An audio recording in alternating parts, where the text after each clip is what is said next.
Evening সবাইকে আরেকটা blog নিয়ে তোমাদের কাছে চলে এসেছি। আমি লিপিকা লিপসের ব্লগে তোমাদের সবাইকে স্বাগত। অনেকদিন পরে এই ভিডিওটা আনছি। সন্ধ্যেবেলার খাবারে বানিয়েছিলাম চিড়ের পোলাও।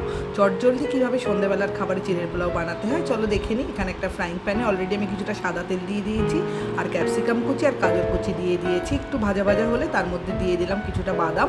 বাদামটা অপশনাল, আর মুখের ভালো লাগার জন্য দিয়ে দিলাম কয়েকটা কিশমিশ। তো এগুলোকে একটু ভালো করে ভেজে এর ভেতরে দিয়ে দিচ্ছি আমি সামান্য বলবো না, দুটো ডিম ফেটিয়ে দিয়ে দিলাম। আর তার উপরে তোমরা ফেটিয়েও আলাদা করে দিতে পারো, আমি এর ভিতরেই দিয়ে দিলাম। দিয়ে একটু নুন দিয়ে ভালো করে নেড়ে চেড়ে দিলাম। আর পেঁয়াজটা আগে দিলে ভালো হয়, আমি ভুলে গেছিলাম বলে আমি পরেই দিচ্ছি। আর যেহেতু কিশমিশ দিয়েছি মিষ্টি মিষ্টি লাগবে, এবং তার সাথে দিয়ে দিলাম দুটো কাঁচা লঙ্কা। তো এটা কাঁচা লঙ্কাটা অপশনাল, বাচ্চা খেলে কাঁচা লঙ্কাটা নাও দিলেও কিন্তু হয়। তো এই যে পুরোটা ভাজা ভাজা হয়ে গেছে। আর এখানে মোটামুটি চিড়েটা ভিজিয়ে রেখেছিলাম আগেই, দেখতেই পাচ্ছ পোহার চিড়ে আলাদাই হয়। তো এখানে